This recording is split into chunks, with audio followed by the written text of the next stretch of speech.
Bon allez, deuxième vidéo courte de la journée. Aujourd'hui on se dépasse, hein, on se surpasse même. Non, tout simplement je fais pas mal de pulvé aujourd'hui. On a le temps, comme vous pouvez voir, idéal. On a presque entre 80 et 90% d'hygrométrie encore dans la journée. Pas de vent, pas de chaleur. Donc on a vraiment du temps idéal pour faire ça pour une fois dans la journée. Habituellement on fait toujours ça de nuit. Donc j'en profite pour faire pas mal de pulvé. On a désherbé le maïs tout à l'heure. Il était grand temps de le faire comme je vous avais montré dans la vidéo Tour de Plaine. Je vais faire les patates un petit peu après, comme je vous ai montré tout à l'heure dans la vidéo courte, fongi plus phosphore, thermophos de mémoire il me semble ça s'appelle. Et puis là je suis en train de faire le T3 plus dernier apport azoté sous forme soluble. Dans les 2/3 de mes blés, il n'y aura qu'une parcelle qui restera à faire, la parcelle qui était pas belle, qui est en retard, et qui restera à faire dans environ une semaine je pense. Donc voilà, on va regarder un petit peu, sinon on est dans l'extase. Regardez un petit peu ce que ça donne. L'épiaison est totale. Vous pouvez voir ici, voilà, on a les étamines. Voilà, regardez un peu la parcelle. Voilà, voilà. Bon, je sais pas si vous pouvez apercevoir, enfin, à mon avis vous ne voyez pas. On a quelques... Bon, les herbages avaient très bien fonctionné, mais il y en a une là. On a quelques petites bricoles quand même qui sont restées. Voilà, vous pouvez voir là. Bon, rien de méchant, quelques dicotes de droite et de gauche, mais vraiment rien de méchant. Bon, c'est des terres un petit peu calcaires, donc je pense que c'est dû à ça. Quoi d'autre? Oui, là je travaille en fongi avec un produit qui s'appelle Mayandra. Et bon, je vous avais dit que je vous tiens au courant un petit peu de ce que je vais faire comme dose, étant donné que la pression n'est pas là. Logiquement, il était au stade idéal à faire il y a 2 jours. On avait des gros risques orageux, on a pris un petit peu d'eau, donc j'ai pris la décision d'attendre et de ne pas prendre le risque de faire une pulvée et d'être rincé par 40 mm. Parce qu'il y a eu des orages de 35 à 50 mm dans le coin il y a 2 jours, pas très loin à vol d'oiseau, donc je voulais pas prendre le risque. Donc j'ai attendu aujourd'hui. Donc il nous annonce du sec et de la chaleur la semaine prochaine, il nous annonce pas trop d'eau. La pression FUSA est présente par l'hygrométrie, mais pas plus que ça par la pluviométrie. Donc ce produit Mayandra est préconisé logiquement à 1,25 litre hectare. Et moi donc je l'applique à 0,8.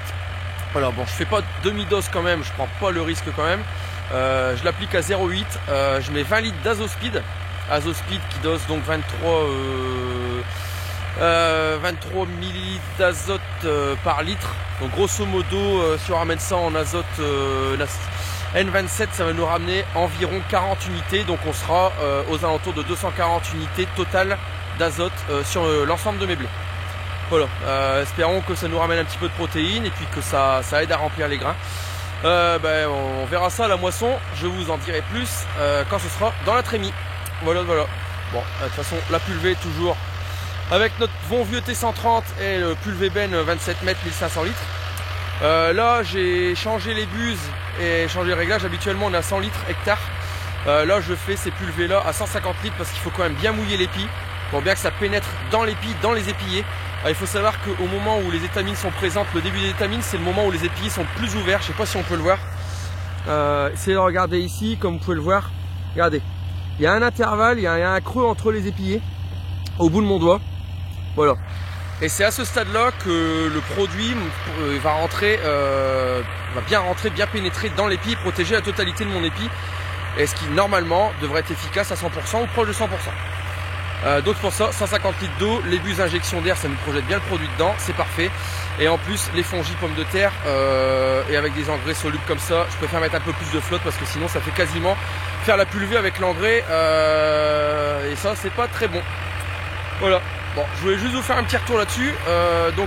Maïs désherbé, blé T3 va être fait avec le dernier apport, le complément d'azote. Donc j'y reviendrai plus sur les blés. Prochain tour de plaine, on fera juste un tour de plaine d'avant-moisson, on verra ce que ça donne. Potentiel est là, c'est épié, maintenant il faut que ça se remplisse du mieux possible. Donc pas trop de température trop chaude, pas trop de pluie, du temps comme aujourd'hui serait idéal. Restera plus que à protéger en T3 la dernière parcelle. Et puis faire le suivi pomme de terre et peut-être un rattrapage sur le maïs d'ici 15 jours, 3 semaines, mais à voir. Le maïs ressemé au bout de 4 jours, il passe route, enfin on est plus que 4 jours, on est à plus 6 jours pardon. À plus 4 jours, il était à limite de sortir de terre, et à plus 6 jours, donc aujourd'hui, il est comme ça. Il dépasse déjà de 2 cm et la première feuille va y être demain au bout de 8 jours. Il va être complètement en route. Voilà, allez, moi je remonte là-dessus et puis je vais terminer, profiter pour une fois de ne pas terminer mes culvées tard le soir et de rentrer à l'heure. Allez, je vous dis à bientôt pour une prochaine vidéo, longue vidéo la semaine prochaine sur la fenaison. On a la totalité de la surface en herbe qu'on veut récolter, à faucher, à faner et à récolter en enrubanage. Donc ça va être un beau chantier que je vous filmerai. Allez, salut!